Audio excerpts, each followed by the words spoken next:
You can always tell when a man walks into the room and doesn't need to announce himself, yet somehow everyone notices. That's presence. And it's one of the most underrated yet potent signs of true male attractiveness. This isn't about loud fashion choices or charismatic outbursts. It's about the way a man occupies space, not to take it from others, but to settle into it with ease, with ownership. The four traits women, there's something quietly magnetic about a man who doesn't need to prove he belongs. He's not scanning the room for approval. He's not overcompensating with bravado or inflated stories. His very stillness speaks. His energy draws attention because it is calm, not chaotic.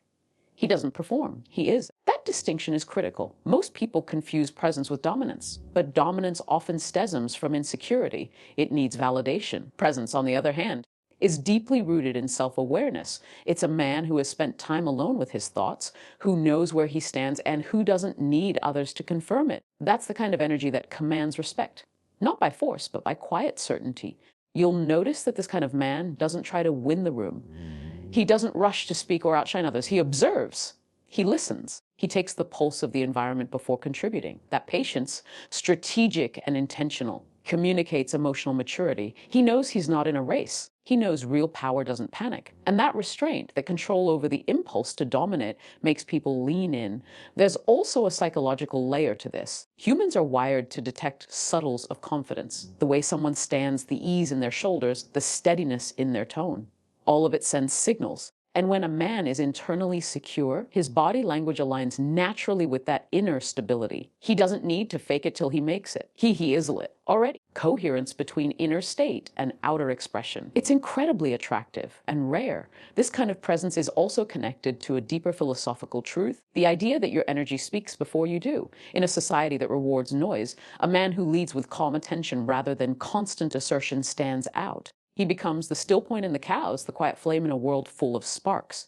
People instinctively trust him, not because he's the loudest, but because he's the most centered. And here's the thing, developing this kind of presence is not about pretending to be alpha. It's about peeling back everything that's performative and reconnecting with your essence. It's about silence and reflection. When you stop trying to be seen, you often become impossible to ignore. At the core, presence is power that doesn't beg. It doesn't shout. It simply is. And that kind of power isn't just attractive, it's unforgettable. So if you find yourself constantly trying to prove your worth, ask yourself, what would it look like if you stopped trying and simply were? When you become the man who can command presence without demanding it, you'll realize that the world notices. Not because you forced it to, but because you gave it no choice.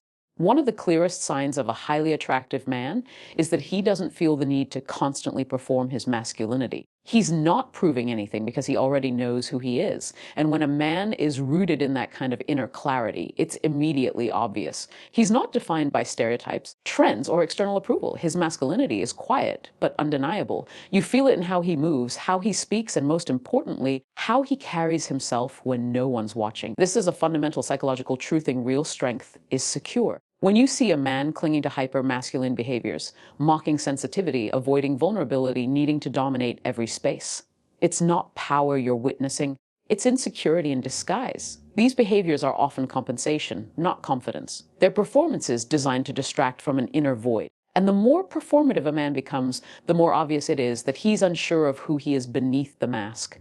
But the man who has done the inner work doesn't need the mask. He's not worried about whether others think he's man enough. He defines manhood for himself, not from a place of rebellion, but from a place of deep self-knowledge. He may be stoic or emotionally expressive. He may lift weights or write poetry. He might wear boots one day and sandals the next. The difference is none of it is for show. It's all honest. That kind of authenticity is rare, and it's irresistible. Women in particular are incredibly perceptive when it comes to this. They can sense whether a man is performing or if he's present. They can feel the tension behind bravado, just as they can feel the peace behind authenticity.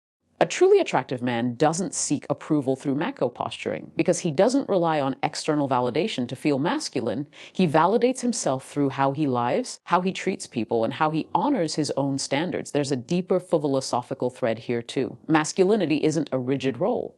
It's an energy. And that energy is most powerful when it's balanced, not exaggerated. At best, masculinity is protective, not possessive. It's stable, not rigid. It creates safety, not fear. It's not about suppressing emotions, but mastering them. And when a man embodies this kind of energy, when he stops proving and starts being, he naturally becomes the kind of man people trust, respect, and desire. This kind of masculine presence doesn't dominate rooms. It shapes them. It doesn't fight for attention. It attracts it through calm authority. And perhaps most importantly, it invites others to be themselves. Because when you're around someone who's genuinely comfortable in his own skin, it gives you permission to relax into yours. That's a rare kind of influence, and it's far more powerful than any scripted idea of masculinity ever could be. So ask yourself honestly, are you showing up as who you are, or who you think you're supposed to be? Are you living from the inside out or from the outside in? Because the man who is most attractive is not the one who tries to meet the world's definition of real man. It's the one who defines it for himself, and then lives it with quiet, unshakable conviction. When you stop performing masculinity and start embodying it, you stop chasing approval and start attracting respect. And that shift, subtle as it is, changes everything. One of the most overlooked signs of a highly attractive man is his ability to listen. And I don't mean the passive, surface level kind of listening that most people perform just to reply. I'm talking about the listening that creates space. The kind that makes the other person feel seen, not as a character in your story, but as the center of their own. That kind of listening requires presence. It requires maturity. And most importantly, it requires a man who does not need to be the center of attention in order to feel secure. You see, a man who truly listens is a man who doesn't view conversations as competitions. He doesn't interrupt to reassert his status. He doesn't wait for the silence so he can insert his opinion. He doesn't hijack someone else's vulnerability just to redirect it to his own experiences. He listens because he wants to understand. That alone sets him apart in a world full of men trying to be heard more than they want to hear. But here's the deeper psychological layering. Real listening is a reflection of inner confidence. If you're deeply insecure, it's hard to fully listen to someone else, because part of your brain is always preoccupied with how you're being perceived. You're busy curating your responses, trying to impress, trying to outdo. But a secure man has nothing to prove. He can give his full attention because he isn't afraid of being momentarily in the background. He doesn't see the spotlight as scarce. He knows his light doesn't dim when he lets others shine. And that's what makes him incredibly attractive.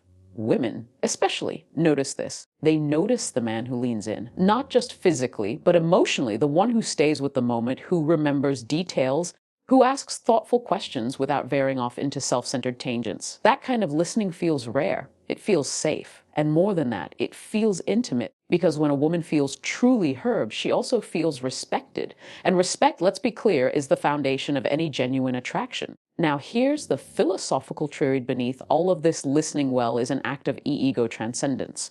It means stepping outside of your own narrative long enough to make room for someone else's. It's a form of humility, not the weak kind, but the kind that comes from strength. It's easy to be loud. It's harder to be still. It's easy to talk about yourself. It's far harder to make someone else feel important in a conversation. And yet, that's the mark of a man who knows his value.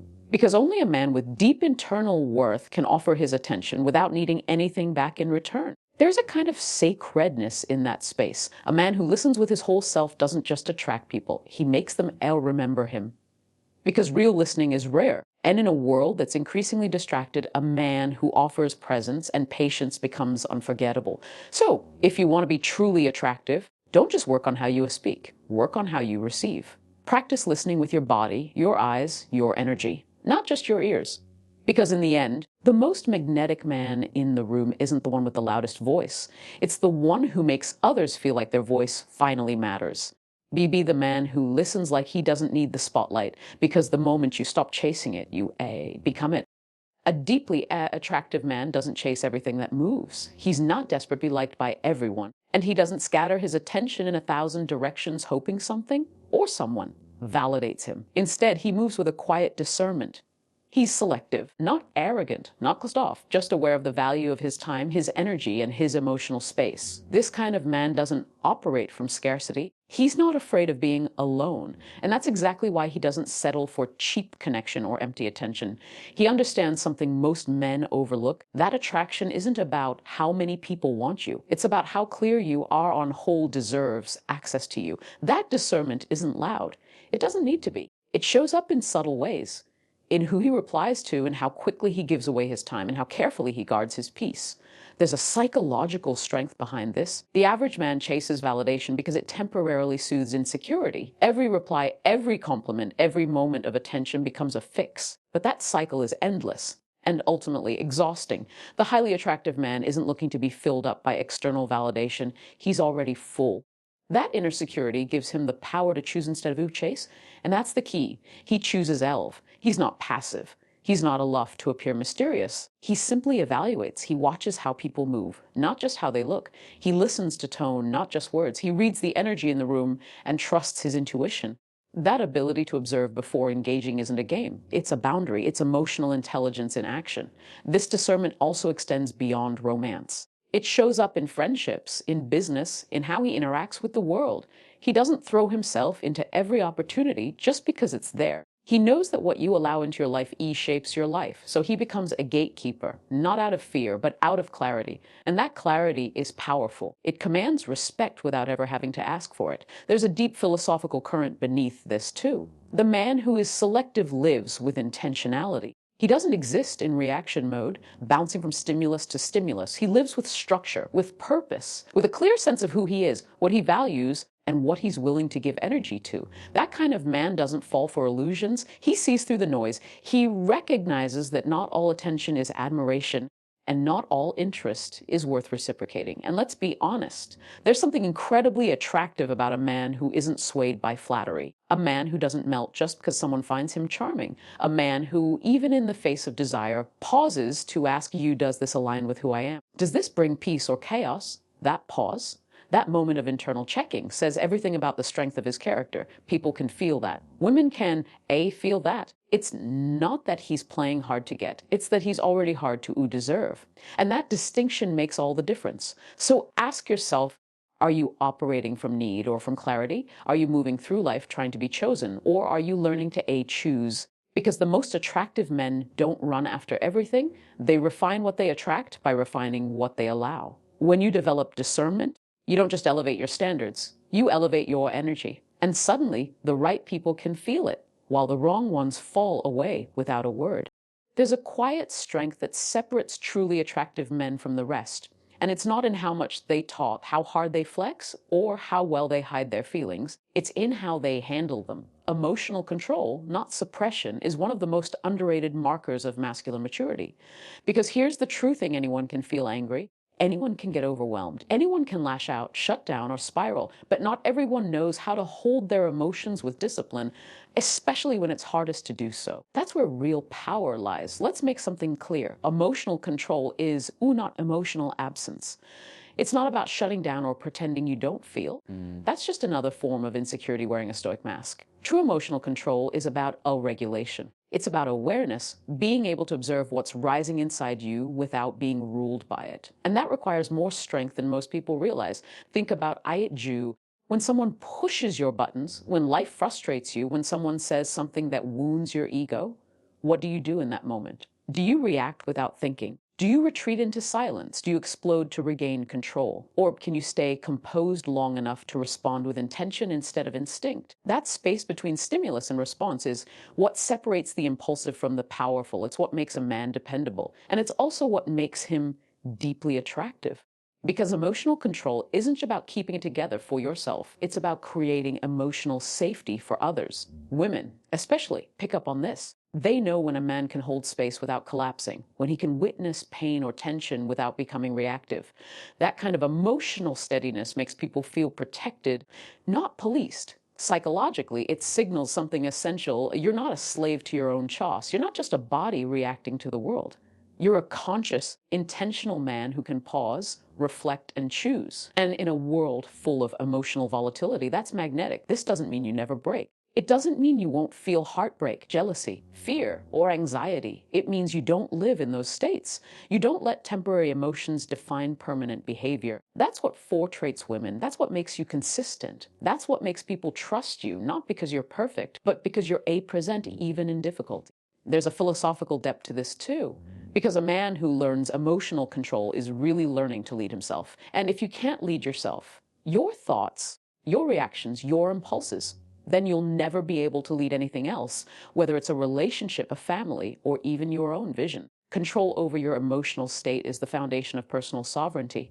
And once you have it, no one, not a woman, not a failure, not even your past, control you from the outside. And let's be honest, there's nothing attractive about a man who loses himself every time life doesn't go his way. That volatility is exhausting to be around. But a man who can remain grounded even when the world is shaking, that's rare, that's reliable. That's the kind of man people want beside them, not just in good times, but when things get real. So ask yourself, do you own your emotions?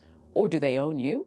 Because attraction isn't just about looks or charm. It's about how you move through the world when life doesn't go your way. When you learn to master your emotions and you stop reacting and you start leading. And the moment you do that, you don't just become more attractive. You become unshakable. There's something undeniably attractive about a man who moves with purpose. You can feel it before he even speaks. It's in his posture and the pace of his walk, in the way he engages with the world around him. He doesn't flow through life waiting for things to happen. He's building.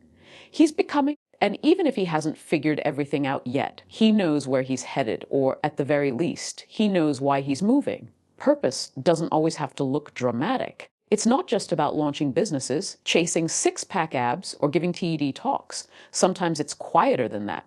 Maybe it's the man who's consistently working on himself, refining his thinking, or learning a new skill.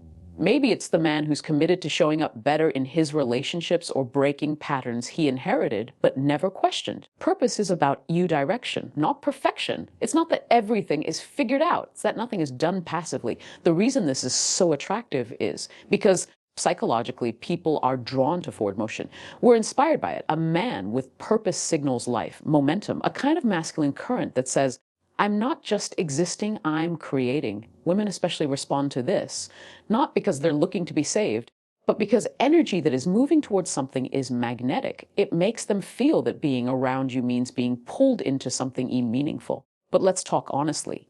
Too many men today are drifting, distracted, addicted to comfort and quick dopamine. They don't have a reason behind what they do. They just do what's easy. And that's the fastest way to dull your edge. A man without direction becomes a man without depth.